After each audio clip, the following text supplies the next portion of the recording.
Marc put the hard-on back into rock and roll. He made it shiny, he made it effervescent, he made it fun.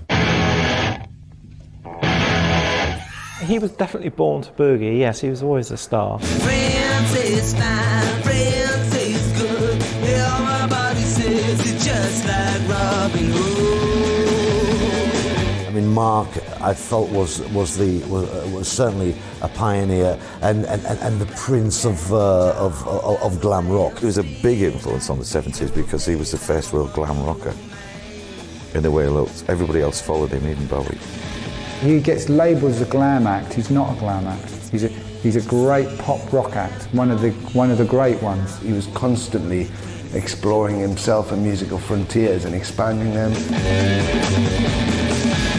T.Rex was probably one of the most influential bands of the 70s. Without T.Rex, I'm not sure whether David Bowie would have actually come up with a Ziggy Stardust image. I'm not sure whether glam would have happened. I'm not sure whether we would have seen men with long hair walking around with feather boas and glitter. He definitely sort of changed the direction of sort of British music.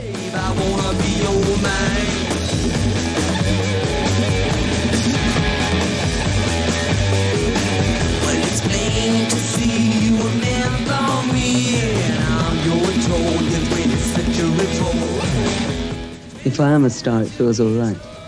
You know, it's... Are you? Edwin star? I don't know, people have said that. I consider myself an artist, you know? And a writer, a poet, guitar player. So if that's what a star is, then I must be a star, I suppose. Right in the beginning, Marc Bolan had the magic. But right in the beginning, he wasn't tapped into it, as he was later on. It's the learning process. But he always had the capability of French kissing the angels and being French kissed back. Tyrannosaurus Rex, when they first came out, were basically a duo. They were Marc Bolan and Steve Took, and Tyrannosaurus Rex was a folk duo, if you like.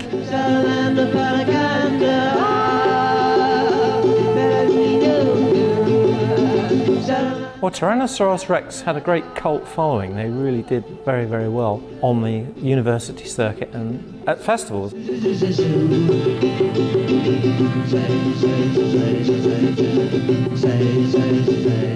As a DJ on the radio in Ireland, as a young chap, I would play Tyrannosaurus Rex records in all their transcendental jingle jangle, hippy dippy, bleating voice glory.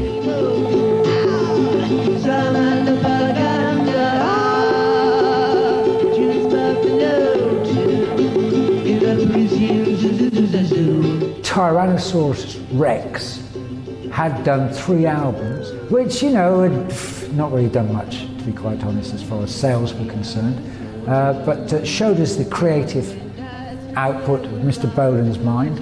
They were very, very a psychedelic hippie sort of love power band. He had lots of those hippie sort of principles. It was all love and things like that. Not as if he did change his principles, but he perceived, and everyone perceived, that things had changed drastically in the market, and bands like Zeppelin were coming along, and bands like Free were taking over, and rock was beginning to move. So the early albums had captured this Tyrannosaurus Rex phenomenon, but economically it wasn't going anywhere really, and Marc realised that if he was going to be a big rock star like, say, Roger Daltrey of The Who or somebody he might admire, you know, he realised that he'd have to do something bigger and stronger. Steve wanted to keep it a hippie thing, and Marc wanted to progress and to become a star. You will find that Steve Peregrine Took was not with Marc Bolan after that period. And in fact, that's where Mr. Mickey Finn comes in. Mickey Finn was, in order to be handsome, charming, lovely man who played the bongos all right. Mickey, in the Tyrannosaurus Rex, when he first came in, was imitating something which Steve Took invented. And that, of course, was because at the time, that's what Marc wanted. Having Mickey Finn there also meant that he wasn't complaining about the electric guitar, because he was just happy to be there. And you know, Marc wanted to make the decisions that was fine by him, so he was along for the ride. And suddenly we've got a 4th album looming. They go into the studio, And when the engineers and producer come into the studio, they're greeted by not the usual but electric guitars.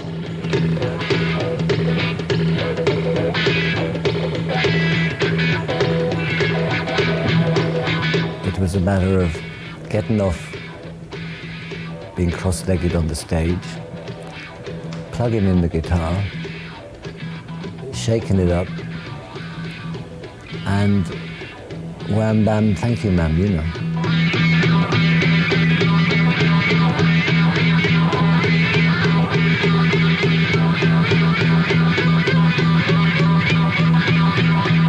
That initial transformation from Tyrannosaurus Rex to T.Rex, it did upset quite a few fans. The actual decision to change the name to T.Rex is to do with Tony Visconti, who was producing them at the time. He'd actually discovered Tyrannosaurus Rex. He was on a mission to find the next Beatles.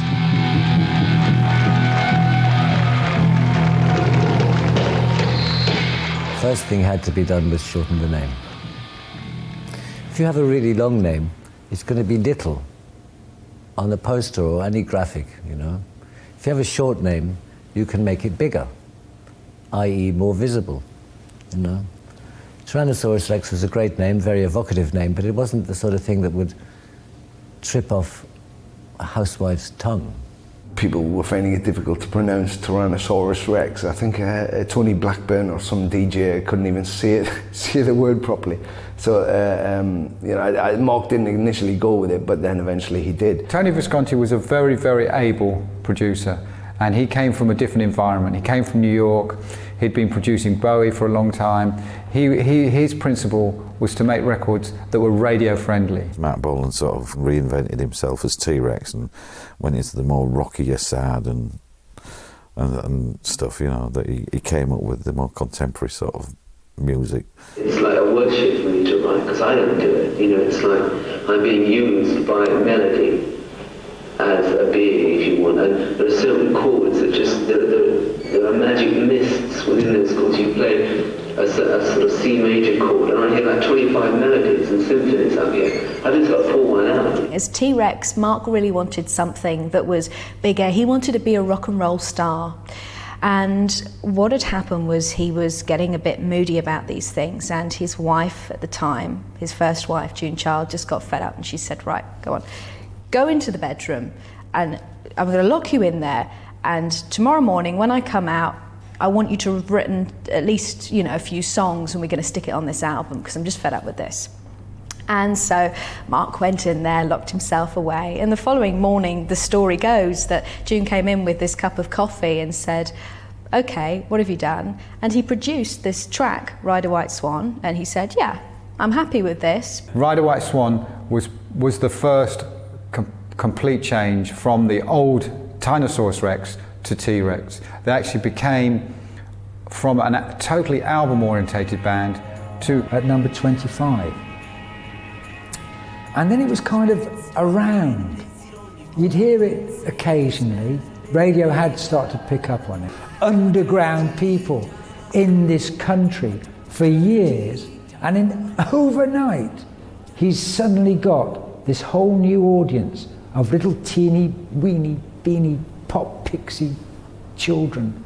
And it was very different, you know. I think that's why he's such a legend nowadays, because you had all the blues stuff coming through in the late 60s, and all that sort of free and bands like that, and then comes along this little guy with a guitar playing Ride a White Swan.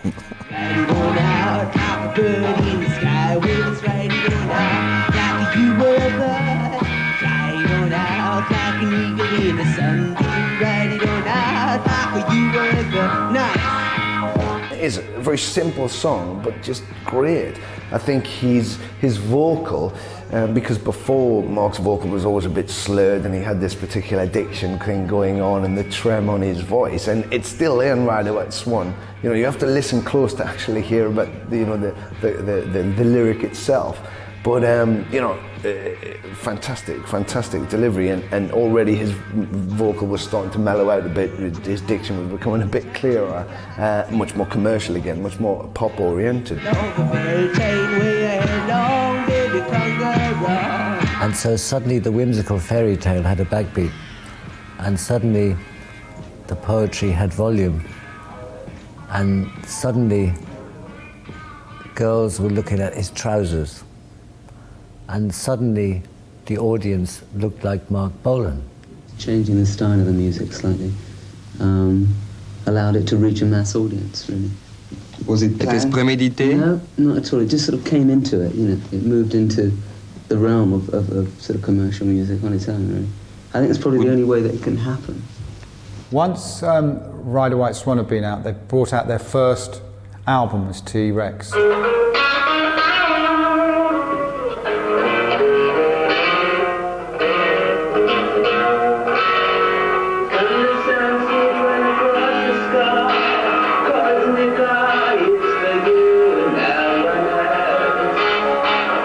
T.Rex's first album as T.Rex was a self-titled album. It was actually their last album as a duo. At that stage, Marc Bolan and Mickey Finn had this kind of, it was on an even partnership, I suppose. Marc hadn't quite taken the centre stage just yet. It was also possibly not the first T.Rex album, but the last Tyrannosaurus Rex album.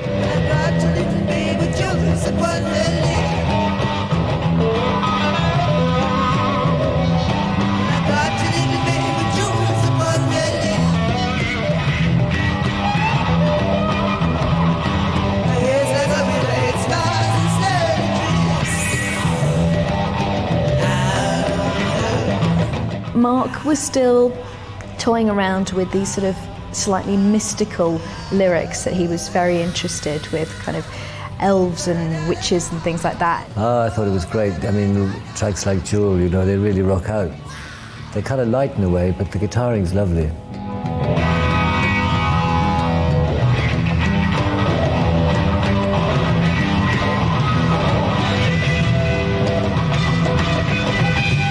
T.Rex album is still very much a bridging album with a lot of the Tyrannosaurus Rex sounds, and the T.Rex sound hasn't really been totally formed. Great album, you know, and it married the old and the new together. Again, you know, the Wizard wanted to rock. A lot of stuff left over that he thought was sort of faves, and blended them in together with his new sound and his new look.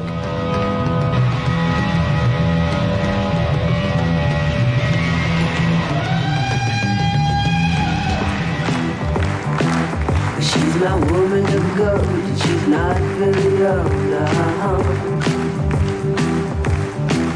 She's my woman of gold, she's not very old, What made Hot Love a hit was because it's a cool record, you know, it just vibes along. You play it right now, you know, you're actually going to play in a minute, or is it playing already? I don't know.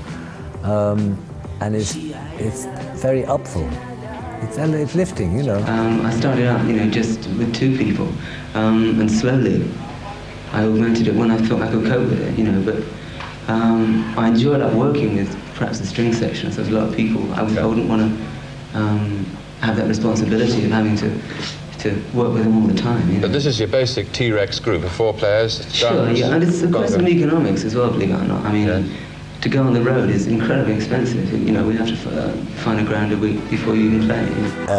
In it, and not too cluttered, and I think that was the magic of it. When they put out Hot Love, this was it. This was the real deal. They actually, you could see a pattern forming. You could see that they became like the Stones and the Who and the Beatles and the Kinks in the early days. They started to put together a string of hits that you can look back on and think, bloody hell. Get It On, I suppose, is one most people remember. And I think it's probably been used a lot in TV advertising. It's sort of, I don't know, there's something about the theme that sticks in your mind and it encapsulates the 70s, really. It's sort of optimistic and groovy and hedonistic and having fun. Marc's guitar riff and the drum figure that brings it. I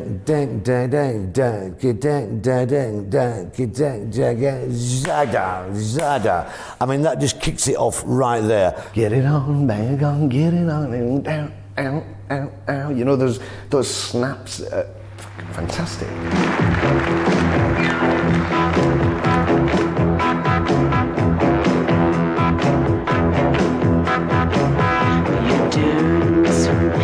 Around the charts a bit, that was it. T.Rex was in full flow, and Get It On was much like Hot Love in the kind of the style of music. It was slightly electric guitars, and he dropped some of that sort of mystical element as well. It was quite a sort of a sexy song. Get It On it was a more sort of a gutsier single than Hot Love. You do sweet black, don't look back, and I love you. You're dirty and sweet, oh yeah. It has some very special people playing on it. Firstly, you've got Rick Wakeman, who was at his majestic, huge glittery cloak, playing piano on it. You don't notice the keys so much playing, production probably why, but you don't notice the keys playing Wakeman, but he does this whole run down the keys, which you hear. So that's his sort of contribution, I suppose, really, is that run down the keys. You have got Ian MacDonald, who not only played saxophone for Foreigner, but played saxophone for King Crimson, and was a King Crimson member, to be quite honest. Yes, he's playing saxophone on it. The saxophone, Ian MacDonald's playing probably could have been used more, would have been nice, but it works, and that sound, again, was copied on 70s glam rock acts.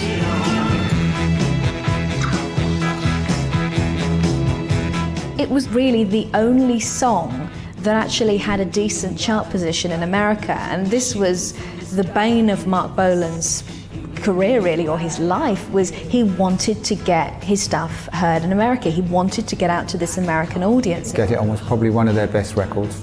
I mean, they also had some credibility. You know, they had the guy from King Crimson playing on it. They've also done the Top of the Pops with Elton John's been on it. It's like everyone liked T.Rex. Everyone thought they were a credible band. People who hadn't sort of discovered T.Rex with White Swan, they'd either discovered them by Hot Love, or if not, certainly by Get It On.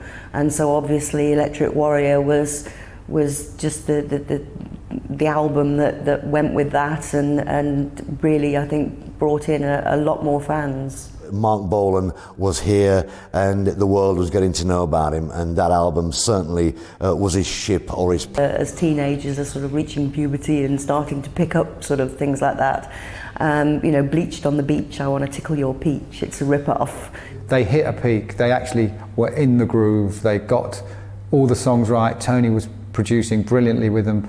All of these songs would have been done as acoustic demos and presented in that form, and then this guy's had the vision to see Get It On, Mambo Sun, Jeepster, all taken on, that big, huge, pop, beautiful level of perfection. There were tracks like that, Life's a Gas and Monolith, that were just slightly slower, a little bit more folky, but by that stage, a lot of the hippies that had been into the band originally, when they used to sit cross-legged on the floor, they really thought that album was a sellout. But at the end of the day, Marc Bolan didn't want to just have this cult status. He wanted to be a big star. He wanted to be number one. He wanted to have hordes of screaming fans after him. Life's a Gas.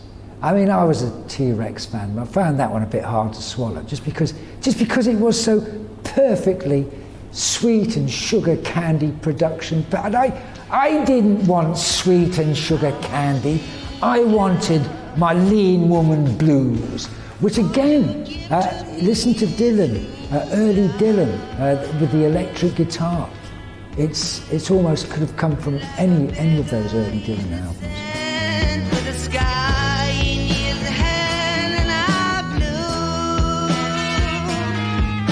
I used to go to Mark's house in Marble Arch, and across his lounge he had albums stacked from one end to the other, and looking at them, there were just too many to kind of pull out. But he was certainly into Bob Dylan, I think I think Bob Dylan would have been one of his main influences. I was always surprised that the Americans didn't take to it more. They could have left Europe for 6 months, done America, come back for a couple of months, then gone back to America, and no one would have noticed the difference. Because they were in every magazine, they were doing every television interview, they were doing everything you could ever want to do. Everyone was talking about T.Rex. T.Rex became part of the pop rock establishment. They were there and they were thought of as brilliant.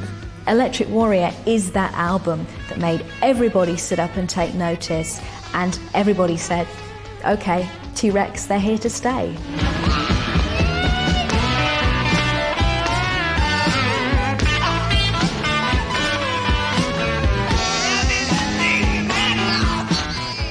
Well, I was very flattered because all the Beatles in their own way said that we were like their successors. I'm not sure that it's true, but I'm very, very flattered. It's nice, it's an encouraging thing, you know. Marc Bolan's record label with T.Rex was Fly Records, and the Electric Warrior album was the final album that was released on Fly Records. It was a sort of... I was getting the impression that he was looking to do it again. Certainly, there's been a change in England in 2 years, and we are part of the change. I mean, guys now can wear makeup, they can shout and scream, and they can and say that I can now go on television on a news program. I don't know even what this is for, but in England I can go on a news program, right, and say my mind. Telegram Sam, January 1972, #1, first release on Marc's label, distributed by EMI Records, and I think the third #1 T.Rex pop chart wonderment in 11 months. It's not bad going. Telegram Sam, Telegram Sam, you are my main man. Golden no slim, knows where you belong. Purple by beat, your lips are like the built in the heat. At the time, we music critics tended to look down our nose a bit at Marc at this point for repeating himself. You know, if you hear a succession of the hits one after the other over a short, over a few months, you start to think, well, he's losing the plot here. But in retrospect, actually, they're all great, you know. Telegram Sam still sounds great.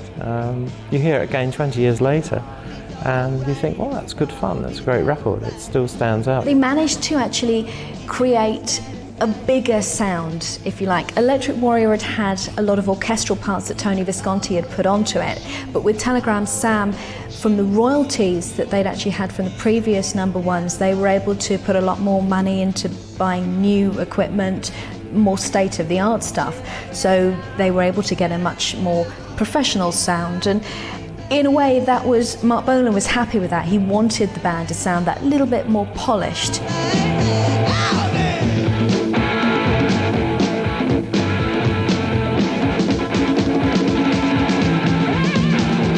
I always think that Telegram Sam, to me, probably my favourite T.Rex single. Just a great record.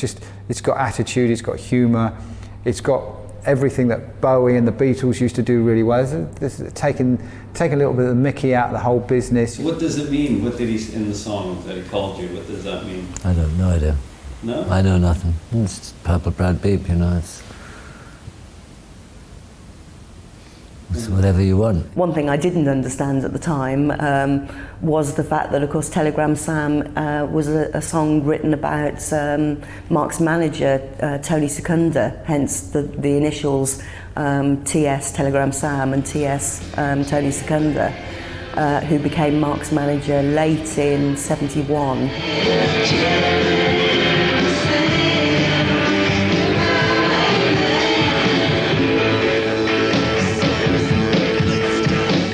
Telegram Sam was taken off the Slider album, and this saw Marc Bolan moving slightly more into the centre stage.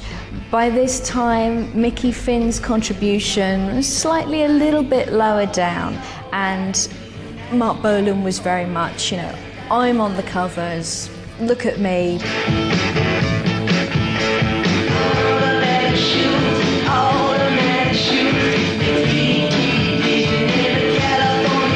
To be able to constantly write hit songs when you're under pressure and you're trying to tour and do stuff in between time, and all the other people around you. I mean, the more success you get, the more people seem to be added to the entourage, and to stay focused like Marc did at that time was absolute genius. Bang, bang, bang, it's all coming out there now. You know, you can really feel T.Rex is a particular thing, and I think, you know, all these things are pointing to a high point where he's really coming into his own. He's defined in sound, he's defined what T.Rex is, and he's just, it's writing, it's all coming through. Metal Guru, yes, that was another one of the string of hits that Marc had that after a while began to, you began to think, well, what is a metal guru, you know? You sort of started to lose a bit of patience with him. I mean, if you weren't fond of Marc and you weren't into the music, I can imagine people saying, what is this stuff, you know? Metal guru, what does it all mean? The answer was, it didn't really mean an awful lot, but it sounded good. Metal Guru was reviewed somewhere as Mental Guru, and Marc thought that was a fantastic title for it.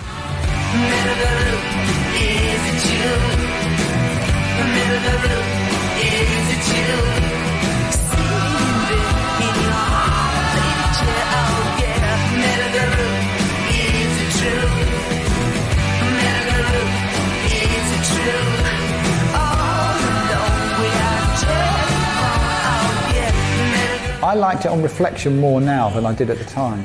At the time, I sort of took me more of a time to understand it. I think it was again slightly heavier. He started to sort of want to rock it a bit more, and I always thought Metal Guru was the beginning of him trying to get more of a group feel on it, because if you listen to it, the Telegram Sams and all those Jeepsters things, they were very pop, straight pop, and I just think that with Metal Guru, he started to get more rocky.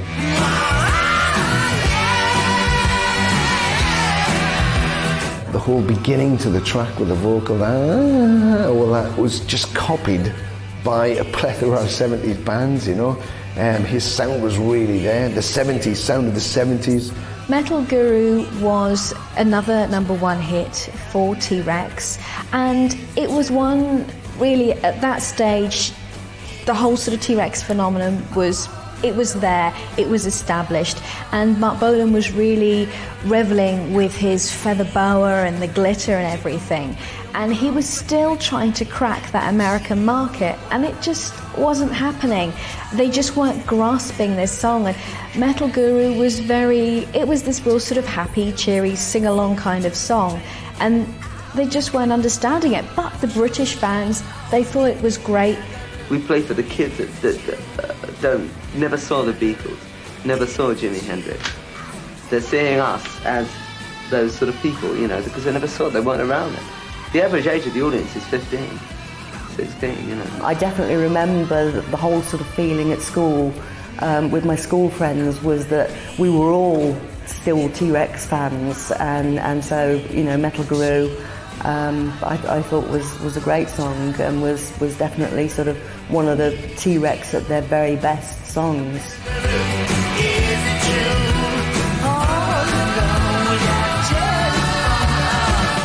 The Side Ram's a great album. It really is a great album. Spaceball Ricochet, great track. Metal Guru. Again, it's a definitive T.Rex album. It's all there to be had. Spaceball Ricochet is definitely one of my favourites on the album. But it's difficult to choose, because I think with the Slider, I like all the tracks. I bought a car. It was old but kind. I gave it my mind and it disappeared. I said, what can I do? We're all a zoo, all I do is fade. The spaceball ricochet.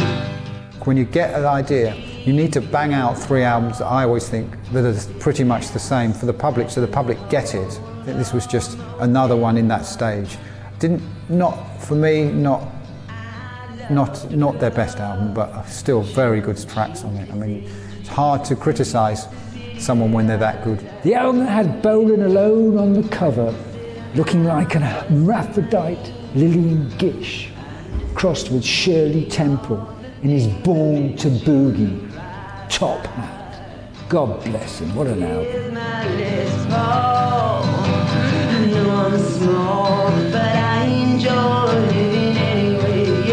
That didn't reach number one, but I think that was partly due to the fact that, of course, there were the Fly was cashing in. Now it had no longer got Marc. You know, that they were trying to get as much money out of the success of T.Rex as they possibly could. And on our pocket money, that meant that we were limited to how many, you know, sort of like, particularly albums, we could afford to buy. So if you've got something and one other company's actively promoting an album, i.e. Slider, the other company that's got old stuff and things like that, just throw it out on the back of it, picking up the sales, picking up the promotion, and all it does is damage both sales. It's a great album. He should have been completely happy with it. I think he was in a creative way, but you know, as a commercial success, he saw it as just falling slightly short. Although at the time it was slated a little bit in the music press, I'd definitely say it's as good as Electric Warrior. Now, looking back, of course, I mean, there are songs and lyrics like the, you know, sort of like When I'm Sad I Slide, Watch Me Now I'm Gonna Slide, which I think shows that that the pressure of being famous was definitely getting to Marc. And I remember June sort of saying that they would, by that time, they were getting to be prisoners in their own home because of the fact that you know, so many fans had found out where they lived. And when I'm sad, I slide. It seemed to sort of mark that meltdown point when a star just suddenly moves from being the buzzword, everybody's sort of rooting for you, and then suddenly you tip over the edge and you're on the way down. And I think Marc was starting to slide a little bit at that point. So many factors combined, really. Health, emotional problems. You know, the novelty was beginning to wear off, probably for him as well, you know. He needed a rest and needed a break. It's been a hard year for us, but in a couple of years maybe I'll have a holiday. So, yeah. How long do vous comptez faire ce métier? Longtemps? Doing rock and roll, I'll probably do it for about 4 or 5 years more, and I'm going to start directing films shortly. So that should be interesting. Going into a whole other thing. Grind. It is good for your mind. You can twist and shout. They all hang out, but you won't fool the children of the revolution. No, you won't fool the children of the revolution. No, no, no. Marc wrote that song for Joe Cocker, actually. And if you listen to the version of Children in the Revolution in the movie Born to Boogie, Elton John plays the piano in something of an approximation of a Leon Russell type style.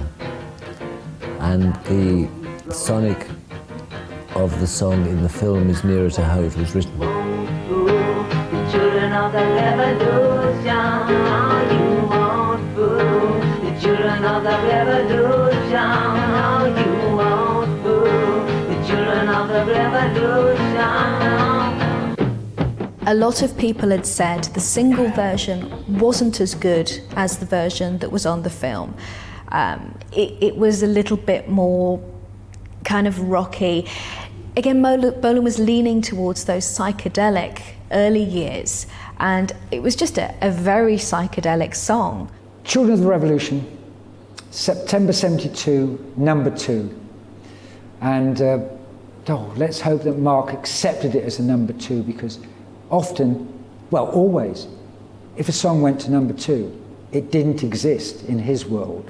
I was absolutely gutted that Children of the Revolution didn't get to number 1. I mean, I couldn't believe it. I just thought Marc was going to get to number 1 forever.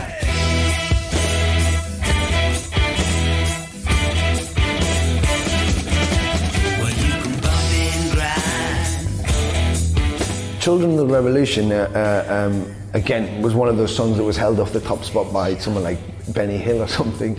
It would have been number one, I think. Children Revolution to me is like the beginning of his third stage. I actually thought it was one of the greatest records he's ever made. I actually thought the sound changed. It really started to change. For me, the production, being a producer, I started to hear the sound change. It was like, sort of orchestrated in sort of a rock way. It just was bigger. In the falling rain, I drive a Rolls Royce, 'cause it's good for my voice, but you... T.Rex were on a roll and Marc was on a roll. And the roll became a Rolls. I've got a Rolls Royce because it's good for my voice. Marc was a leader, he was an icon, so people responded to just the very title. That became my protest song. Whenever I was sort of angry and with anything, then I'd go up and put Children of the Revolution on full blast.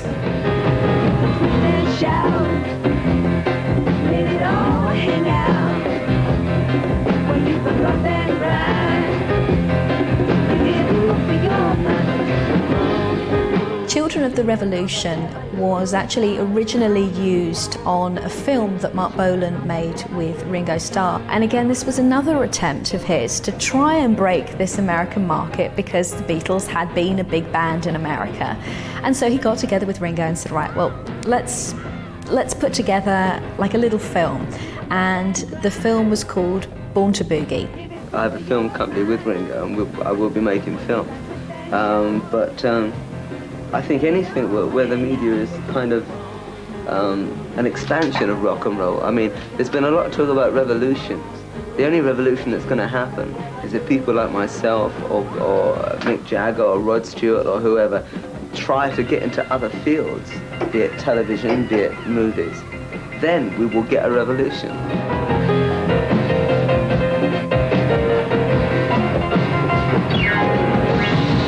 It's what people tend to fall into when they want to move their creative sources to another medium.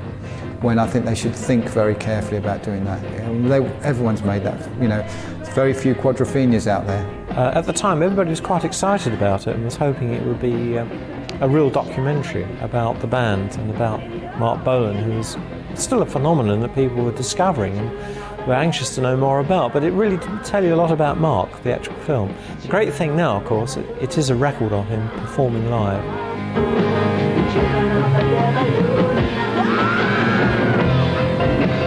A very enjoyable document of something that went on, of all these girls going completely bonkers. I went to see it. I went to see it with my best mate, Dick Norman, on acid. And it was during the afternoon, and it was full of screaming, banshee-like little wailing teeny bob girls. And it was better than being at the gig, except it kept stopping and going into these studio bits, or what were, to me and Dick, hysterically funny comedic bits. The fans just thought it was the best thing since sliced bread. But there were people who had their reservations about it, who thought it was a bit of a waste of time, who thought it was, again, Marc Bolan just sort of massaging his ego, trying to make himself out as the centre of attention. More people would have gone to see it had it been released those 6 months earlier. But I think by the time it sort of got round to sort of all the provincial cinemas, at the beginning of '73, Marc sort of hit total, dominance of the singles charts was starting to wane. But I can't get no satisfaction. All I want is easy action. Stern as a lamb with the thoughts of a tiger. Moves like a cat and knows how to ride her.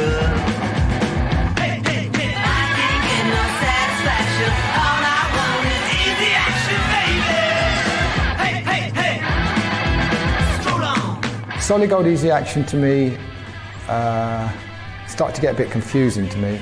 it started to become a little bit cliched. He'd sort of like, you know, he was sort of, I sort of think he was sort of struggling a bit. I mean, it was still great. It wasn't solid gold, easy action.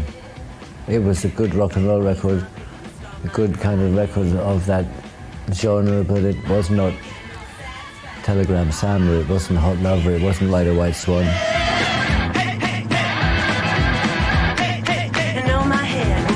Smiling, my wondrous walk on my telephone dialing. I can't get no satisfaction. All I want is easy action, baby. Very simple. I mean, just a very, very easy song to dance to. There was nothing to read in between the lines. It wasn't a song that you would the lyrics you would remember that much. They were just very, very catchy. 20th Century Boy, released March 1973, reached only number 3 in the charts.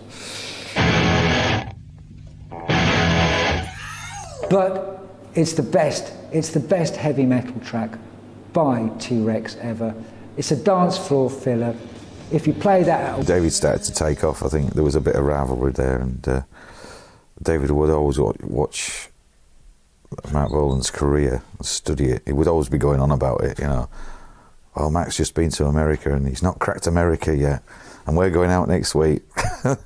It was like that, like a football team, you know. He would always watch what he was doing and how he was getting on. And then I think he wanted to get bigger than Marc, you know, because we hadn't quite got to the same level at that time as Marc Bolan was at with T.Rex. And I think David wanted to, you know, get to the top of the division before he did. Tank's album, I think what it did was it sold in the UK and Europe. It did pretty well, and I think it sold because of where he was at that particular point. But again, it failed more so in the States. You know,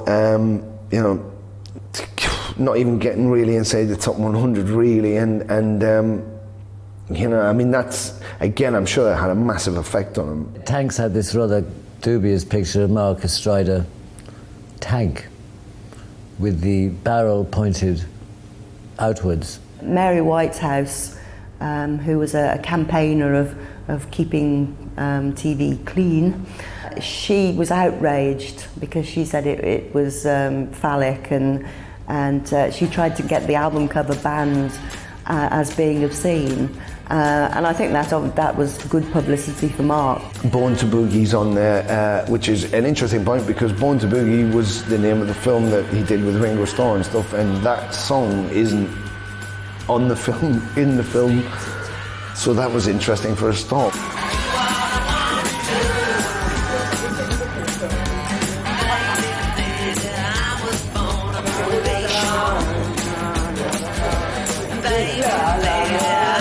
It had a fuller sound, and although it wasn't sort of quite as commercially successful, and Marc, you could see Marc had perhaps put on a little bit of weight, you know, it still had some sort of really good songs on it. I just think with Tanks, it showed that he was a little bit, not how can anyone be bored, but bored-ish, and he's sort of into autopilot. T.Rex is now a machine, it's going on. And I don't think he's been out of, because the American thing has not sort of happened as well as it could have done. I think he's sort of struggling a bit with where does he go next. He didn't have the height in America. I just don't think they knew what to do with him. I think they didn't know what to do with glam rock. You know, by the time they were dealing with glam rock, Kiss and Bowie broke at the same time, so it was okay for Bowie because Kiss had come through. So they're like, oh right, make up glam rock. Oh yeah, that's cool. Yeah, we can deal with that. But you know, it was too late for him.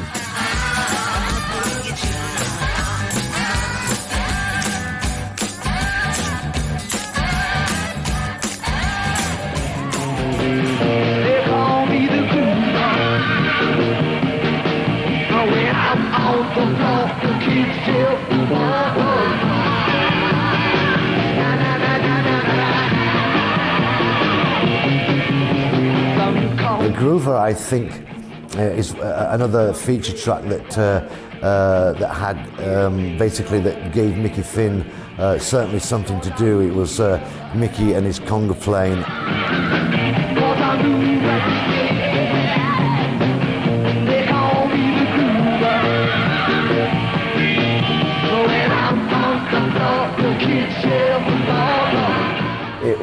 starting to reflect a slight decline in Marc's popularity because it went to number 4, you know. And if I got a single at number 4, I'd be quite happy. That's quite successful. Slippery slope for me. It's like, sounds a bit like we need another single.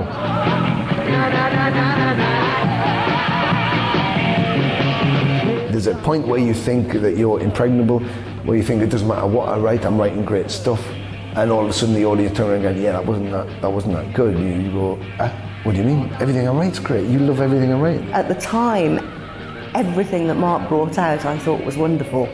But I definitely remember that sort of, you know, by the time the Groover came out, the amount of my friends who were still T.Rex fans was starting to diminish.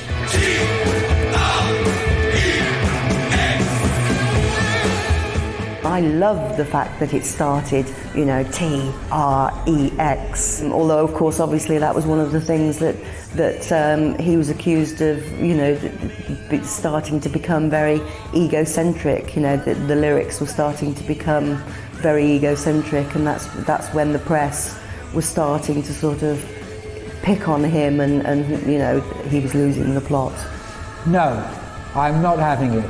This is where I end my relationship with T.Rex. It's all over. But you've got to remember, this is a band who've had 40 million bloody sales of records so far. 4 number 1s, 3 number 2, 2 number 3s, and 1 number 4. And you know what? It's sort of forwards and then backwards. There were so many things that Marc Bolan and T.Rex made in the 70s, and their music, certainly the early stuff that came out on the Electric Warrior album, for me that just summarises the 70s. You listen to that, that's early 70s, that's glam, it's got that distinctive stamp on it. Marc used to say success is like riding on the back of a Tyrannosaurus Rex, but it may turn round and bite your head off.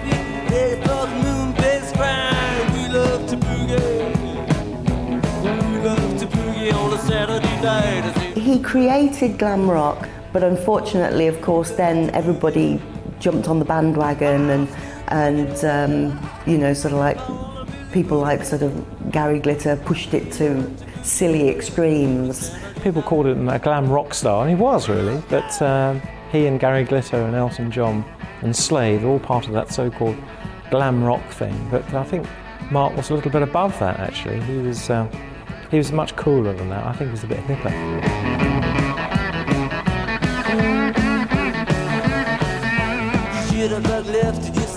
There was more to T.Rex, and they did suffer when it all sort of beginning to move again. Their popularity sort of stopped and waned a bit, but I always thought they were just a fantastic band, and Marc was a great writer of a boogie and a riff. He was starting to lose a little bit of that oomph that he'd had in the past, and I think the fans were starting to move away. T.Rex started to sort of lose a little bit of impetus, and he started to reassess himself.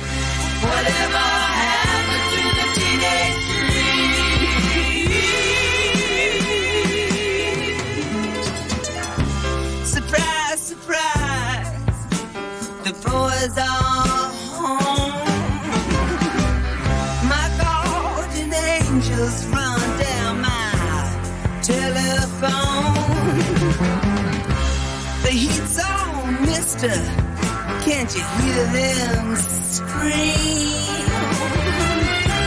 Whatever happened to the teenage dream?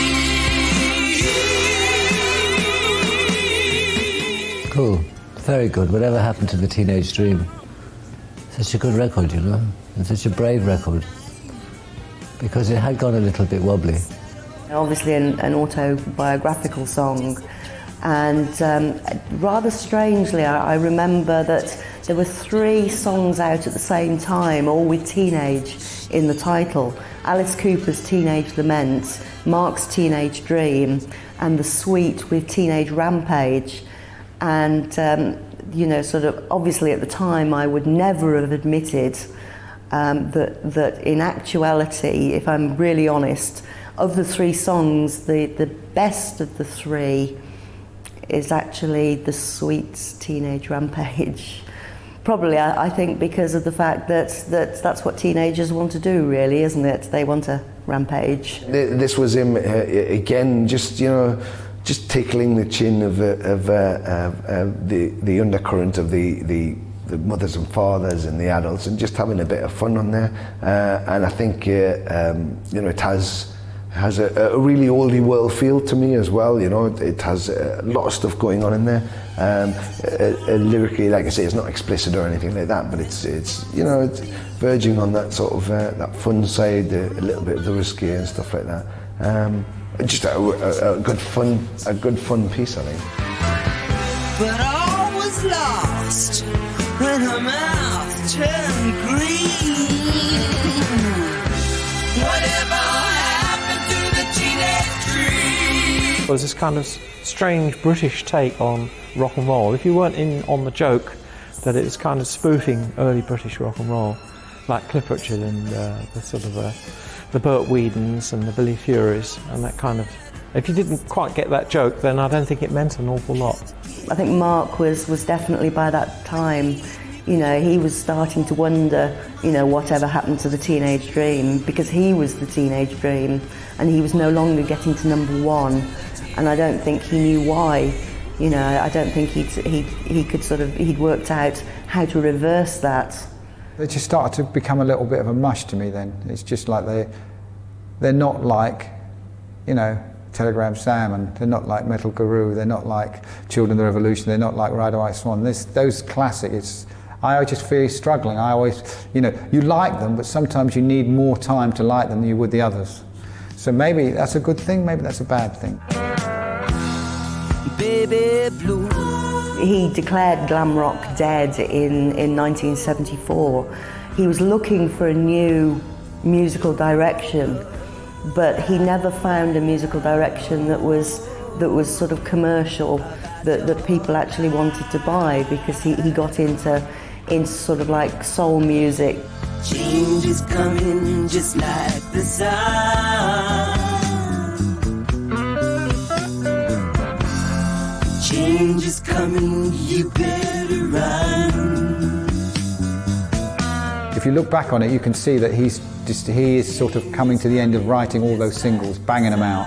And I think probably he wanted to get back into writing full albums, proper albums, not proper because that's demeaning what he does, but more album-orientated stuff, and trying to build up a more album-based following. I was working with an American band called Carmen, based in London for a while, and managed to get as producer for our band a guy called Tony Visconti, who was working at the time with David Bowie, Marc Bolan, Paul McCartney, and at that time Marc was restructuring the band. I think Bill Legend, bless him, had decided for whatever reason to retire for a short while or move on, and Tony was saying that could I go do some session work with Marc, and was taken down to Scorpio Studios, and we started recording Zinc, Alloy and the Hidden Riders of Tomorrow album. He's gonna be glad when you take the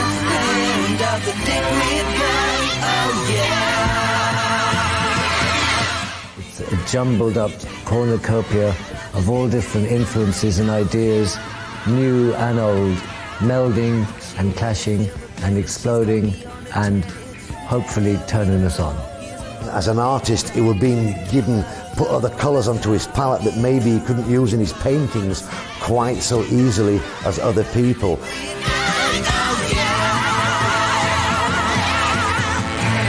You're gonna be grand. You're gonna be grand. Other things at this point could have been maybe becoming to influence slightly on his creative side. Marc was sort of always believed in himself. From his earliest sort of days, he knew he was going to be a star. He wanted to be a star. That was his driving force. And of course, obviously, to believe in yourself that much means that you've got, you know, quite a big ego. And unfortunately, if you've got quite a big ego, then cocaine just makes it worse. It just makes it bigger. And then, of course, you know, at the same time, I think Marc was becoming surrounded by yes men who wouldn't tell him, you know, don't do that, it's rubbish. His partnership with Tony Visconti had separated. Tony and Marc had kind of their friendship had gone thin halfway through the album of Zinc Ally. So Marc had that to finish himself, and he thought that he was able to produce himself. So then he's riding without the influence of the guy that had helped him along so long, which was Tony Visconti. The plot was, you know, was a bit fuzzy.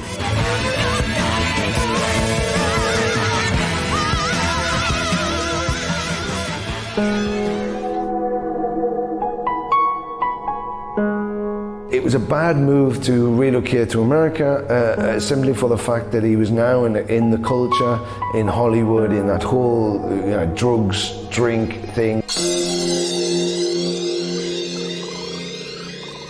There was a period when I guess he was doing cocaine and drinking brandy, which he shouldn't have done because that made him put on weight, and that altered his personality slightly. He did become a little bit unbearable for a short period. This is to be expected, really. All rock stars go through their unbearable phase.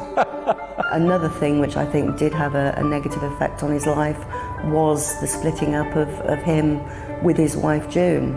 And June kept Marc sort of on quite a tight leash, really.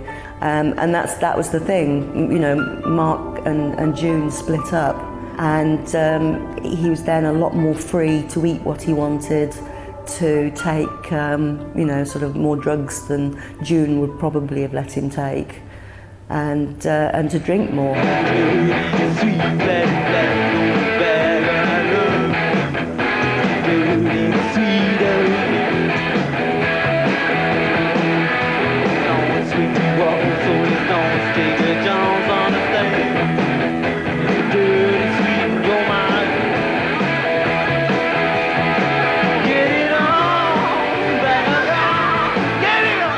Truck off tour I did with him, which was most of the tracks from the Zinc Ally album, when he was actually playing and doing his wild guitar work.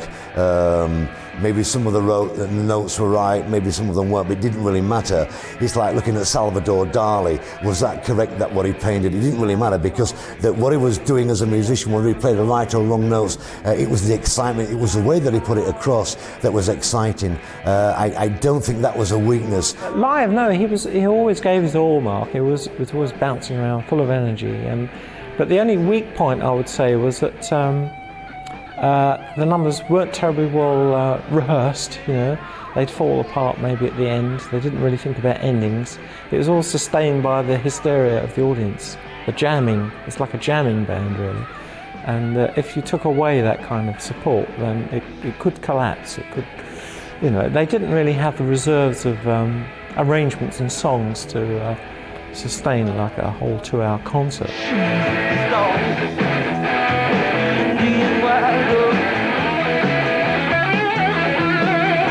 When he was sober, when he was playing, he was very, very powerful, very, very positive, and he knew exactly what he wanted from himself and from other people. Marc was in his element on stage, you know, because he was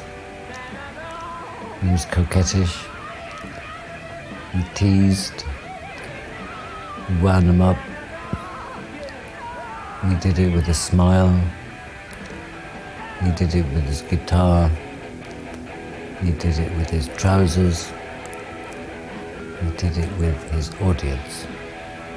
He did get quite good on the electric guitar. He was getting, he really took off on it, and he could make all the right moves, certainly, and make an exciting rock and roll noise on the lead guitar.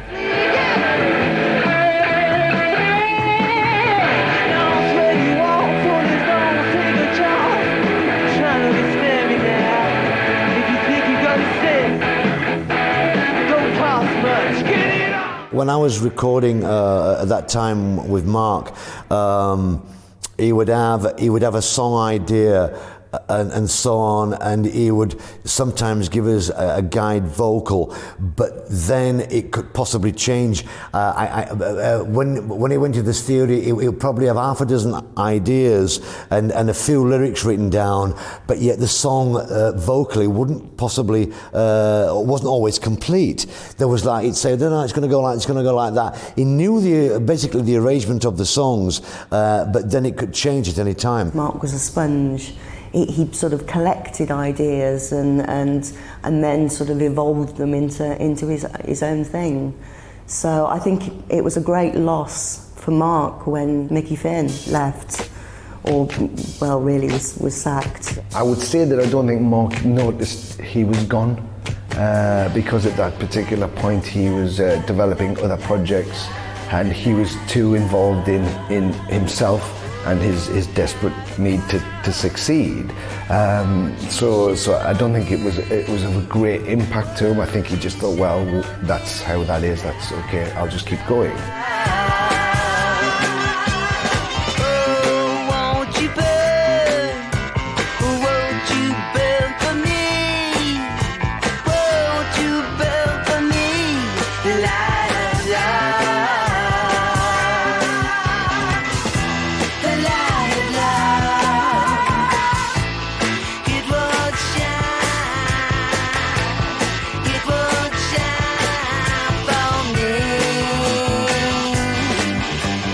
Actually, that's a bloody good record. It's sort of overlooked a little bit, you know, it wasn't quite as successful. And it sort of shows you sort of where it's beginning to sort of, not fall, I hate that word fall apart, it's just beginning to lose its impetus. It's the actual audience and the band are beginning to struggle with the movement of it all, and it's just having, it's sort of treading water badly now. These records were far superior work to a lot of what other people were doing, you know. But every painting Picasso did was not the Mona Lisa. In fact, none of them were. By this time, I was sort of the only Marc Bolan fan that, well, at my school, in my class. Everybody else had gone on to other things, and I also, this was the time actually that, of course, the press were ridiculing Marc. He was putting on weight. They were starting to sort of call him the pork chipolata and all sorts of, sarcastic names. And I think that's actually when sort of people who declared themselves to be Marc Bolan fans did start to have the mickey taken out of them at school. And so I don't think Light of Love was one of his better singles.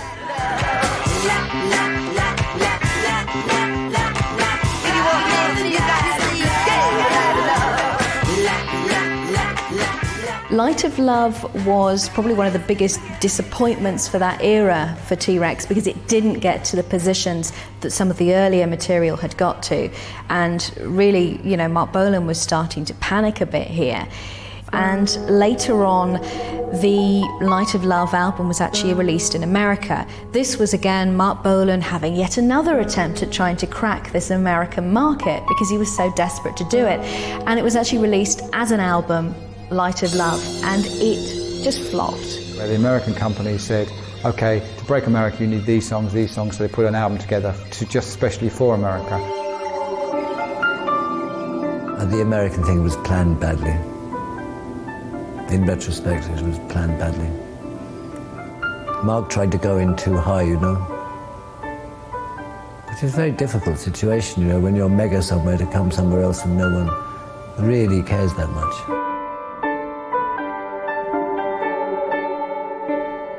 The one thing about all great bands who make it in the United States, especially British bands, is you tour America, you meet fantastic musicians, you meet where rock and roll came from, you suck it all in, and I think you're a better musician for it. And I think just touring Europe and just going to Japan, where it was massive, and places like that, and going to America now and then, but not obviously digging in, it sort of restricted his creative sources, and I think it shows, one, that he's sort of a little bit bored, and I think that it shows that he's not there's not enough going into him. He's not sucking in enough of the influences. I think if Marc would have pursued and worked and toured and stayed with America, they would have liked and loved him and would have had more patience, and he would then eventually have done it. But I knew he did have a struggle with the American audiences.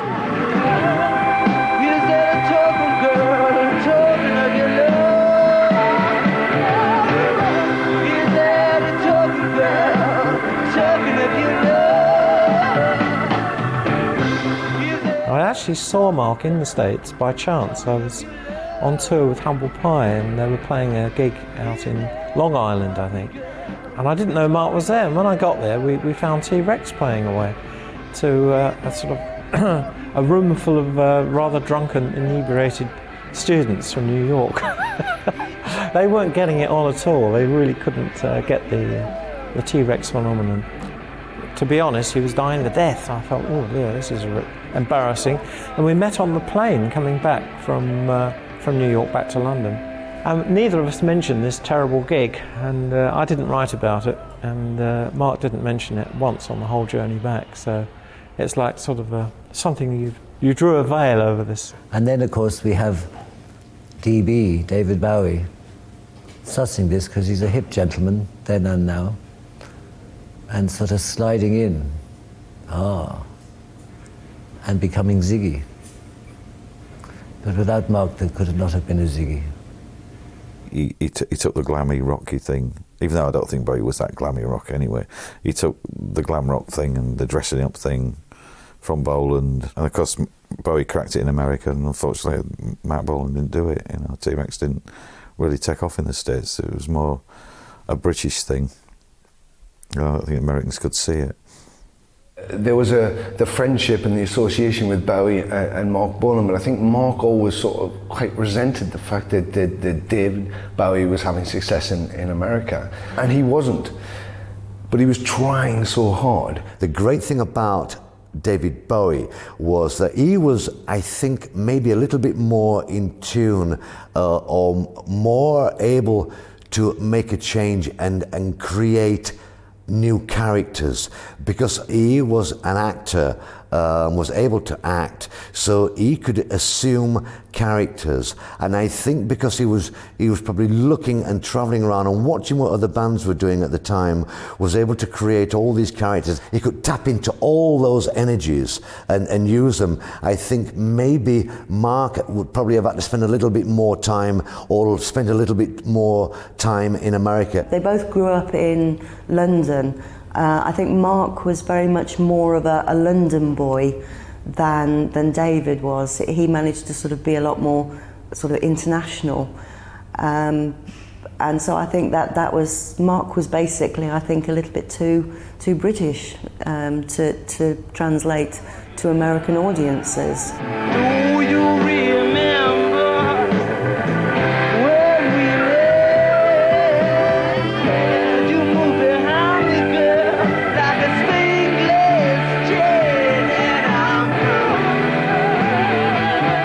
If you've known somebody when they were broke and charming and friendly and happy, it's always a shock when you meet them, say 2 years after they've had their massive success, and they put on weight and they become jowly and grumpy and sort of see the world as their enemy. I'm not saying that happened to Marc in its entirety, but that does happen to rock stars. So he went through a period of being a little bit over the top.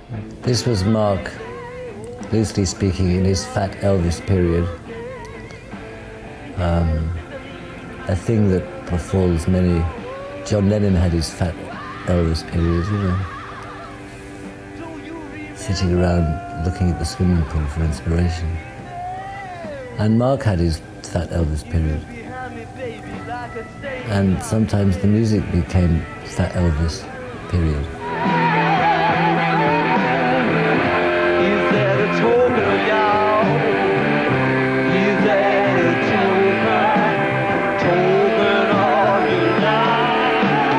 Every time I was with Marc, it was like It was like a party situation, very, very relaxing. You went into the studio, there was like food there, and there was wine and champagne, pink champagne he used to like to drink, and everybody was kind of very relaxed, and we're going to do this. No one was allowed to drink too much, but it was almost a party atmosphere, and never too much pressure, and that's what I remember about the time I was recording with Marc.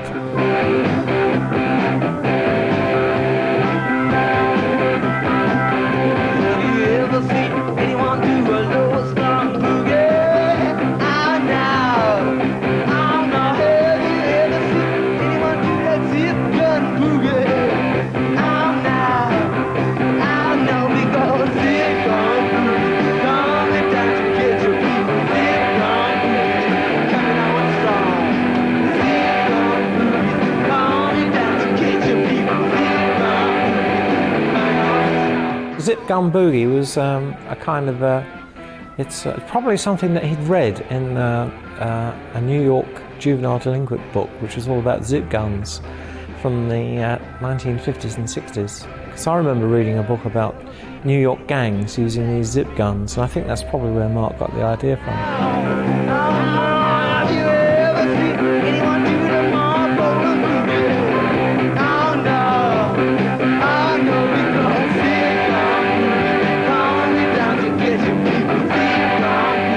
The single Zip Gun Boogie, I actually sort of, even though it didn't do as well as Light of Love, I personally preferred. I thought it had a more punchy beat.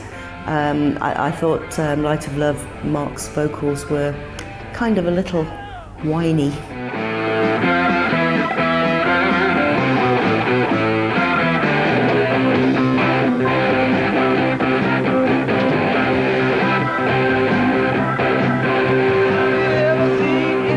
Zip Gun, to me, not an album.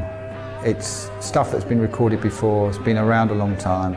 They obviously needed to deliver an album. The Zip Gun album, I think the effect on sales with that was because Light of Love, which had been put out before in the States, had material that ended up on Zip Gun. It was a bit of a bizarre one for Bolan, because he was pulling together all these things that had already been worked on, and some of which had been available previously on American import. And it was actually the first album, the first T.Rex album, that Bolan had exclusively produced. He had fallen out with Tony Visconti. He had really fallen out with Mickey Finn, although Mickey is credited on that album. Obviously, he'd worked on some of the tracks when he was still in T.Rex. So 1975 for Marc Bolan was a really, really bad time, and it was almost like the low point of his musical career. And suddenly seeing that this album wasn't doing very well in England, which had always been his stronghold, and that it hadn't done well when it was originally released in America, I think Marc was really starting to question what it was that he was actually doing. Where was he going wrong? What did he need to do? That record was part of the ladder to coming back again, you know? Marc had to get a whole bunch of stuff out of his system, I guess, you know. Make it big, lots of people wailing away, you know. 4 million guitars, da, da, da. You don't need it, you know. Most fans sort of tend to think of it as being probably his worst album, because let's face it, everybody's got to have one that's worst.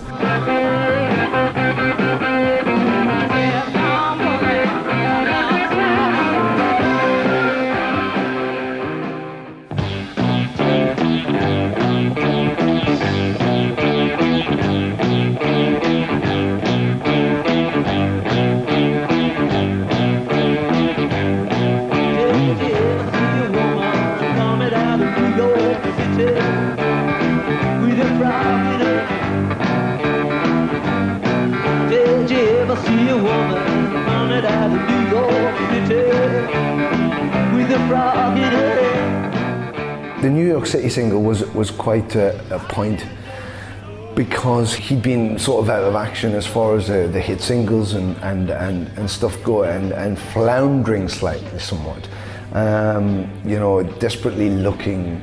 And here's another case in point where it's one of those things that he actually did take himself away and look to create something. He was being influenced by probably the music of the day. He was in America. He was, you know, he was soaking up that culture, and he wrote New York City, which was like, all of a sudden it was like, oh my God, he can still do it. I did, don't you know? I did, don't you know? I did, don't you know? Don't be shy. It was a cool record because it was allegorical and stuff like that, you know. It was more whimsical, you know, and it was more phantasmagorical. It was Marc using words to write pictures for your mind, you know, for your ears. I did, don't you know? I did, don't you know? I did, don't you know? Don't be shy.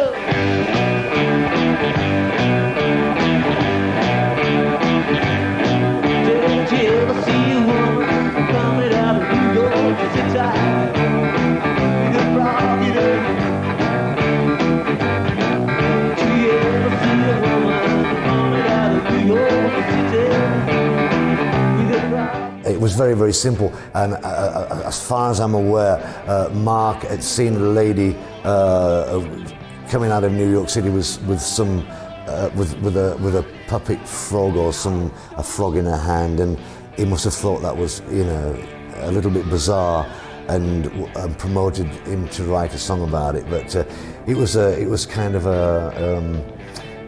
the lyric isn't quite so deep. It's just a fun track. It probably means more to Marc than it does anyone else. Well, in many ways, he did capture the lunacy of New York in that song. It did show that the real man was still in there, that the capability of writing those hits was still there. New York City is a change again. I think he's sort of trying to reassess his look, and he's trying to reassess the way his music goes, and I think he's beginning to, you know, move, and he's realised that things need to change, and I think it's very important that he does, and I think things were going to change then. Was he really just wasting his energy focusing on this American market? And in the end, he came to that conclusion that yes, he was. At that time, he had actually been spending quite a lot of time living in America. He was living as a tax exile out there, and he was heavily drinking, he was indulging in cocaine, and it got to the point where the doctors said to him, you've got to stop this binge drinking. If you don't, you're going to die. And I think that coupled with the fact that after splitting up with June Child, his first wife, he had had this relationship with backing vocalist Gloria Jones, and suddenly found out that she was pregnant. And that was the thing, totally turned it on its head. He quit the binge drinking, he quit the drugs, he slimmed down massively, and he was ready to reinvent himself. To get acquainted with my head in my bed, yeah. Futuristic Dragon it's sort of it's a strange pair because it looks like an early Tyrannosaurus Rex album. Its whole presence is of harking back to something, so maybe in a way he was harking back to a time before, and yet on the album the delivery was completely of the now and not of the then, and so there's a bit of an odd album. That was getting cool again now, you see. The old periscope was coming up again now. Bit of sight.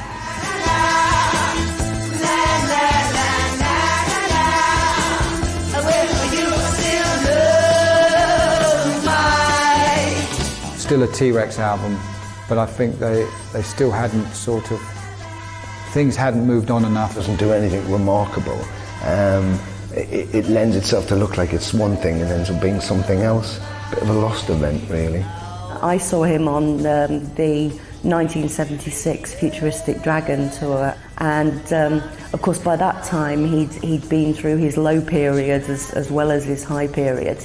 And I think the one thing which by then he really did appreciate was the die-hard fans who'd sort of stuck with him through thick and thin, and he thanked us all for coming, you know, and for sticking with him. And I've got my own recording of the 1976 concert, which was at Birmingham Town Hall. And in it, he thanks us for going and seeing him and not the Bay City Rollers.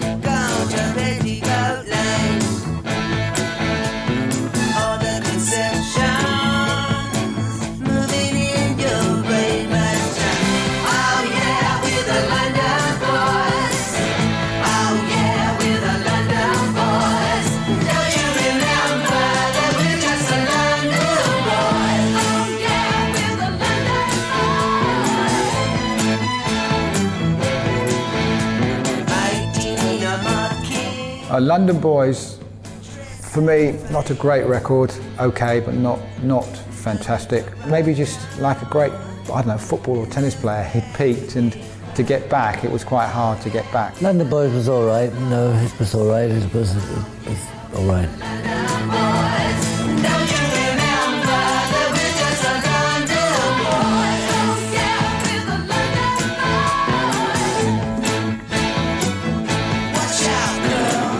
London Boys, again, I think underlines, you know, that lostness, that harking back. Because London Boys harks back to a time he's singing about Petticoat Lane and going to Brighton and coming back. You know, it's about, I suppose it's about him. You know, the East End boy and the whole, you know, London thing.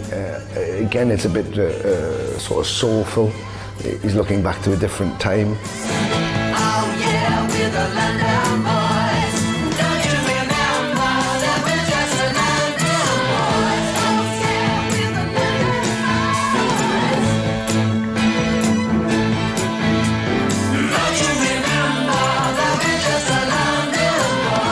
In the recording studio, Marc was very keen to just whack it down. Let's do it, boom, boom, boom. You know, not too much messing around. I wholeheartedly endorse that. There's too much, you know, pissing around trying to get the drum sound. You know, no one's going to know anyway. Either hit the thing right or go home, right? And Marc played me the demo of I Love to Boogie. You know, he said, it's going to be really good when it's finished. I said, it is finished. It was perfect. I love to boogie on a Saturday night. Love to boogie. We love to boogie. Jitterbug boogie. High school boogie. We love to boogie on a Saturday night. It was quite a sad, pathetic little song compared to all the rest. I Love to Boogie, great record, back on form. Surprised it didn't go straight to #1. It was really, to me, probably the last classic T.Rex record. What a great song. Very T.Rex.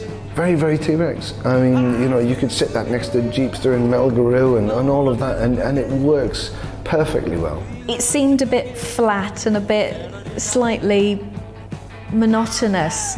It wasn't as inventive as the early stuff. It wasn't as exciting as the early stuff. The stuff was starting to sound a little bit samey, or Marc Bolan's material by that stage.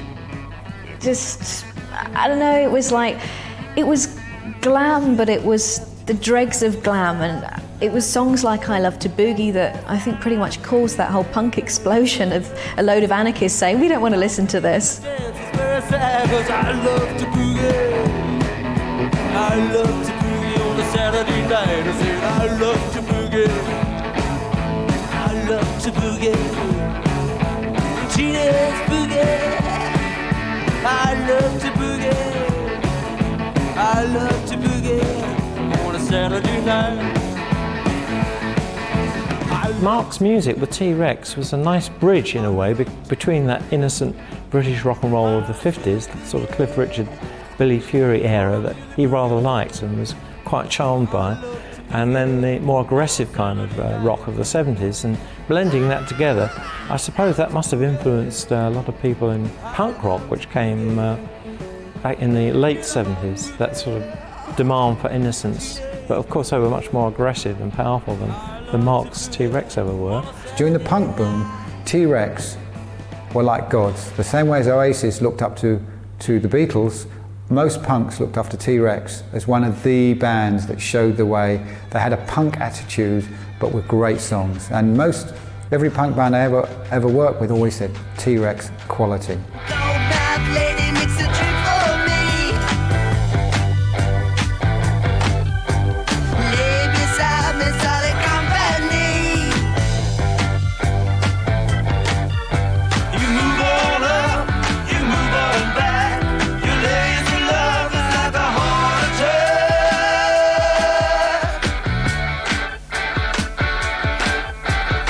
It was a funny sort of time because in the music industry around 76, 77 you had this new explosion of youth culture.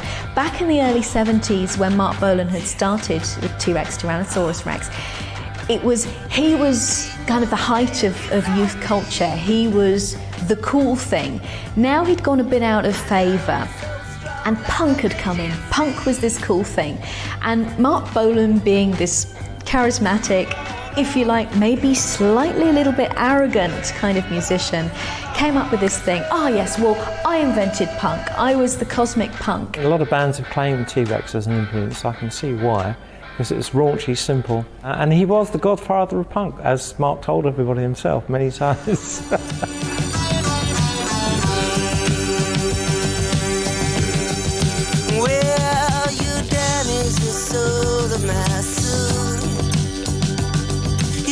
My love out by the roots, but I'm not such a bad boy. Oh no,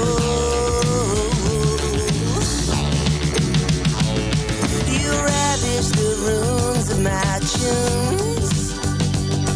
You put on the gloves of my loves, but you're not a bad girl. The soul of my suit is again soul searching. It's very from the heart, it's very open.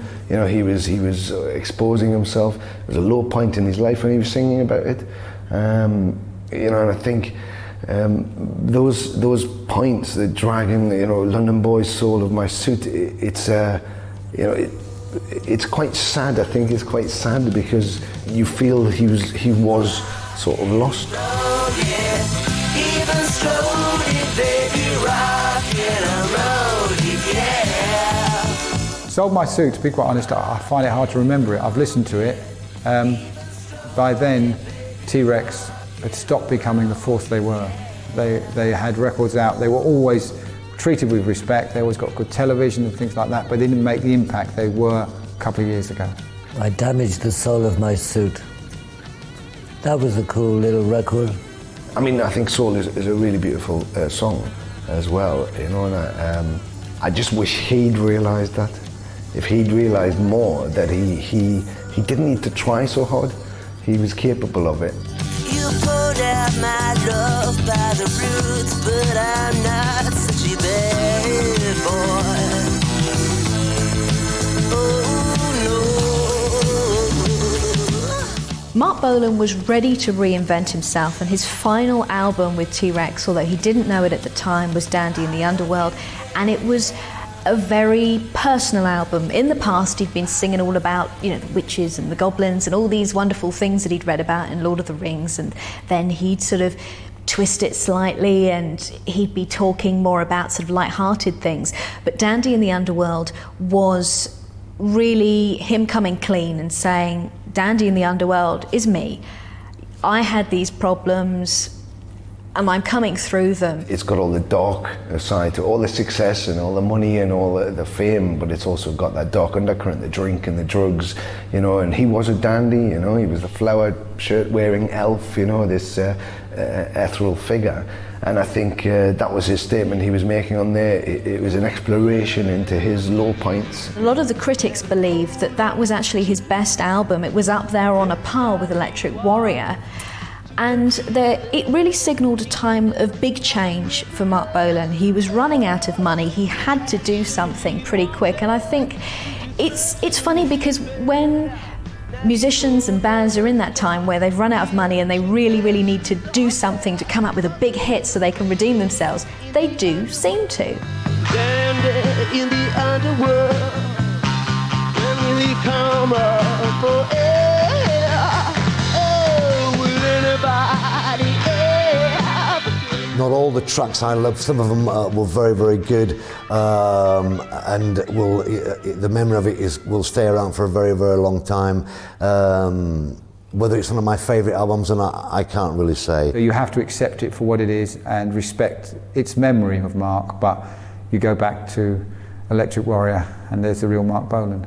It was an album that was bringing him back, you know. He'd sat and really constructed and really thought about it, and maybe he was trying to recreate himself and finding it, I think, on the album, finding it somewhat. You know, there was a commercial value again there.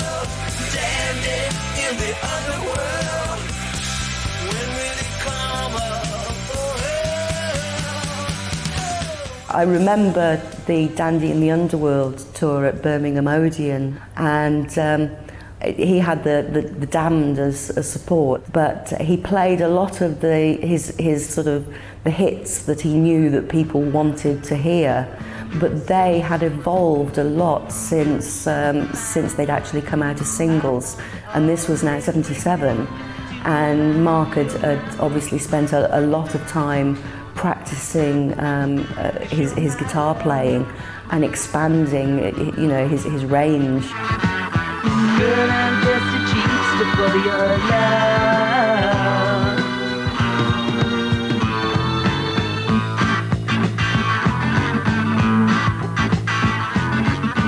You slide so good, we're going so fast. And it was around that time that he sort of started to come up with this second career. He had done some work, he'd been interviewed on a programme for Granada Television called, it was with Telly Savalas, and he had literally sort of turned this interview on its head and started interviewing Telly Savalas. It was a sort of almost like a defence mechanism perhaps, and they saw it and they thought, you know, he's got something here. And eventually, Marc Bolan was given his own TV show, and it was called Marc.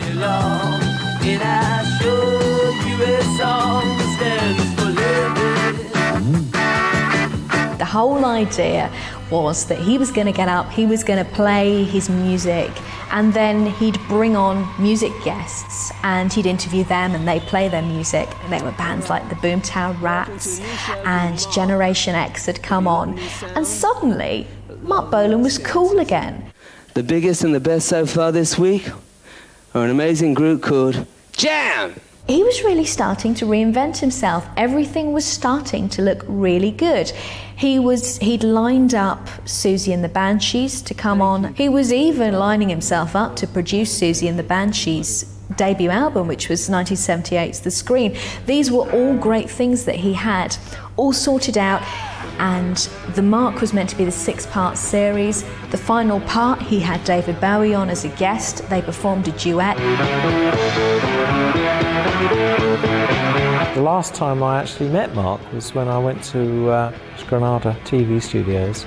I went to the studio and saw David and Marc doing their big number together, and the whole thing sort of descended into farce really, because it took so long to get the number sorted out that Marc and David wanted to do together.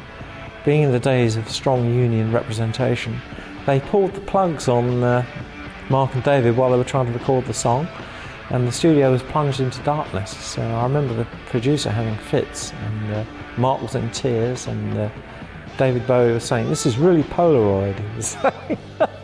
His pet phrase at the time, I think. But it was a historic afternoon. It was great to see, and of course they did actually have the tune. They managed to get the number they were doing together on tape, and it was in the show. But that was the last time I saw Marc, was falling off a stage at Granada TV. He stumbled and tripped and fell off the stage. The night of Marc Bolan's death, He'd actually been with David Bowie. He'd gone to Tony Visconti's studio. Tony wasn't there. You know, they talked about, oh, this would be great. Let's do a song together in this studio. And they'd gone out for a meal, and then Marc had gone on to this club with Gloria Jones. And of course, it was when they were coming back, very early in the morning, 5 o'clock in the morning, that Gloria Jones lost control of the car, and Marc, being in the passenger seat, immediately died.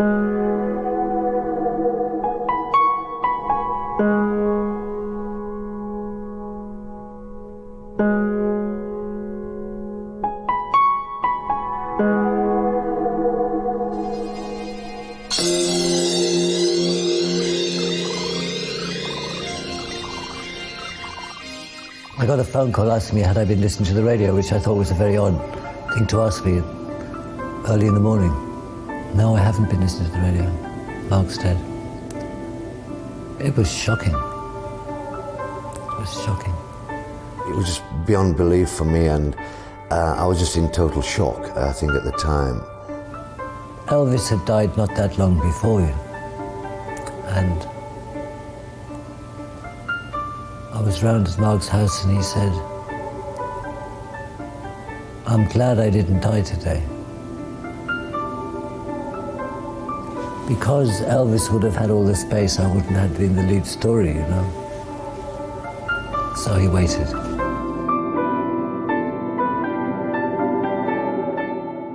I remember I was driving my car to work at Maymont Street in London, where Melody Maker office was, and I saw a billboard, a newspaper headline saying, Marc Bolan dies in car crash, and I was really shocked actually, and very upset, and it seemed so brutal and sudden, and I mean, he didn't deserve that. It was an awful fate, really, and it really upset an awful lot of people because, you know, a lot of people loved Marc. He was such a fun person, and he'd been through so much and achieved so much as well, and he was just on the verge of a comeback. He'd just done his new TV series, and it looked like life was going to be good for him again. It was almost like a cruel joke that he'd really pulled himself out from being this sort of washed up, uncool person to suddenly being cool again and having all these great things lined up. And it was so cruel that it was then that he should go, and we never got to see these great things that he was working on. If it happens at the right time, death is its own pedestal. And death has cemented Marc's place in the pantheon of rock and roll in a free.